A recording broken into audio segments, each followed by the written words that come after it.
Welcome back. Today's trip brings us searching for Nevada State Historical Markers numbers 201 to 205.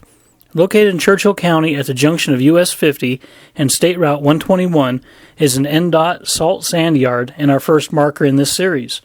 So let's go ahead and take a look at marker number 201, Wonder. Wonder.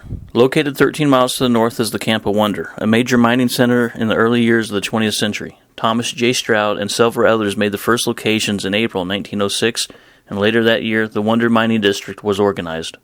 Wonder's boom from 1906 to 1915 was brief but spectacular. Stores and saloons were in operation by midsummer 1906, and a school was begun in 1907.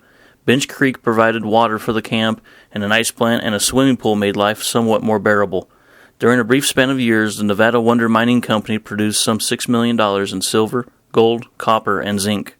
Wonder's most prominent native daughter is Eva Adams, 1908-1991, administrative assistant to Senator Patrick A. McCarran for many years, and the second woman appointed as the director of the U.S. Mint during the Kennedy and Johnson administrations. Nevada State Historical Marker number 201. Let's turn around now and travel 3 miles west on US 50.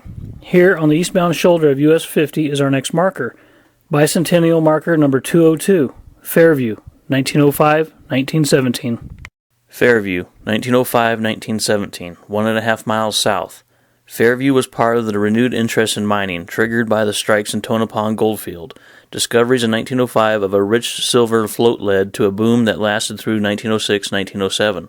A substantial town that boasted 27 saloons, hotels, banks, assay office, a newspaper, post office, and a miners' union hall soon came into being. By 1908, the boom had passed and the production leveled out. During 1911, the Nevada Hills Mining Company began an era of profitable milling that lasted until 1917. Production amounted to $3.8 million in silver values. George Wingfield and George Nixon, prominent Nevada mining promoters at the time, bought some of the first claims in Fairview to give impetus to a boom. Nevada State Historical Marker number 202. Now, we need to drive back to the town of Panaca.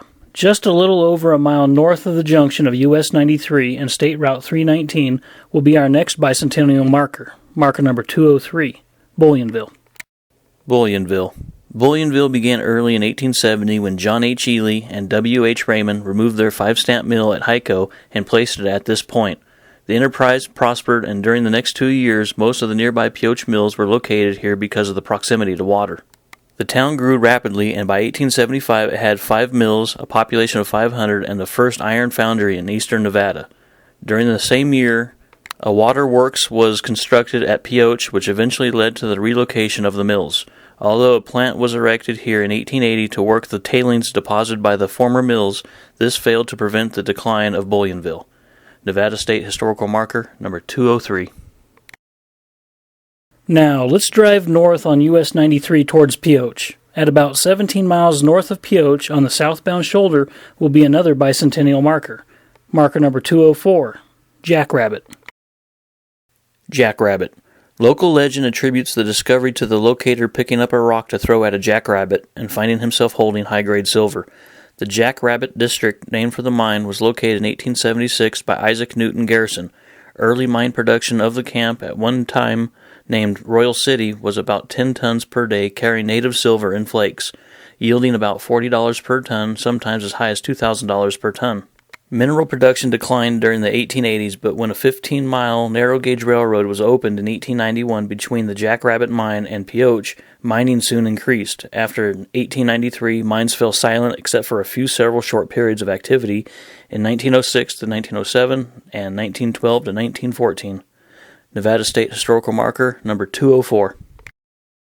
So now, let's turn around and drive south on US 93 for 81 miles. We will need to turn at the junction of State Route 375, extraterrestrial highway, and drive just under a mile to our next marker. Located on the eastbound shoulder, we will discover marker number 205, Crystal Springs. Crystal Spring. Crystal Spring was used as a watering place and campsite on the alternate route of the Mormon Trail in the mid-19th century.